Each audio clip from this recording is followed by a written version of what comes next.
Bah Nicolas Vicaro, pour en parler, je vais raconter un truc qui me fait rire, enfin qui me fait rire, que je trouve amusant et touchant, une chose touchante.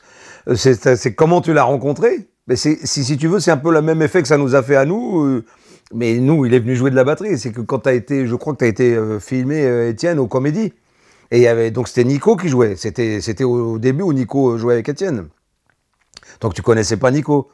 Et en fait, tu m'avais raconté que tu voyais un petit gars en train d'installer la batterie et que tu croyais que c'était le technicien qui installait la batterie. Ça, c'est très drôle.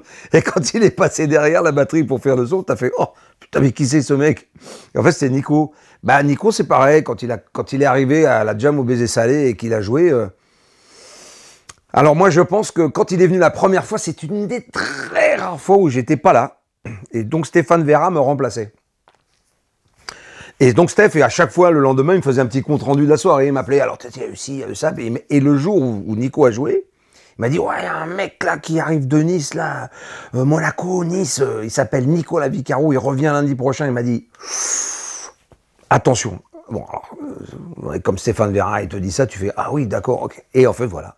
Et c'est comme là qu'on on a rencontré Nico, il est venu, et voilà. Et puis, c'est pareil, c'est irréprochable, un style bien particulier, une fluidité bien à lui, un son bien à lui, un jeu très très reconnaissable, très reconnaissable. C'est vachement important.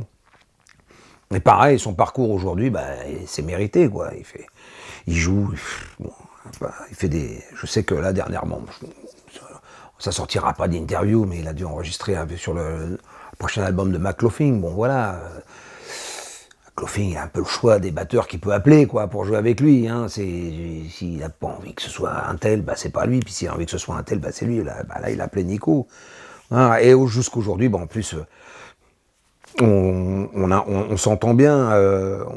Enfin, je m'entends bien avec tous les gens dont j'ai parlé jusque-là. Et on a des affinités. Pareil, je peux l'appeler n'importe quand. S'il est là, il vient jouer, et il joue. Quoi. Voilà, c'est...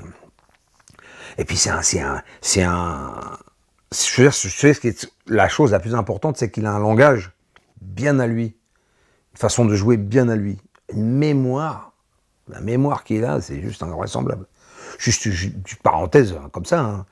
Je l'ai vu il y a quelques mois répéter chez notre ami Pierrot avec Dafer Youssef. C'est la première répétition, je pense, qu'il a faite avec Dafer. Et ils étaient que tous les deux avec le clavier. Pas de basse, rien. Bon, la musique de Dafer, c'est... Hein, c'est pas... Faut... Change de mesure, toutes les demi-mesures, quoi, hein, si je peux m'exprimer ainsi. Et en fait, il avait bossé juste pas longtemps avant les trucs. Il avait déjà imprégné des choses qui, pour moi... Moi, je suis d'une école... c'est pas trop mon truc, quoi. J'ai pas... Quand c'est trop compliqué, mais là, les choses, il les avait retenues incroyables, quoi. Hein. Puis on peut rejouer des choses des années après, il s'en souvient, quoi. Ouais, il apprend très très vite les trucs. Voilà, voilà. Pareil, là où il est aujourd'hui, c'est mérité, quoi. C'est sa place.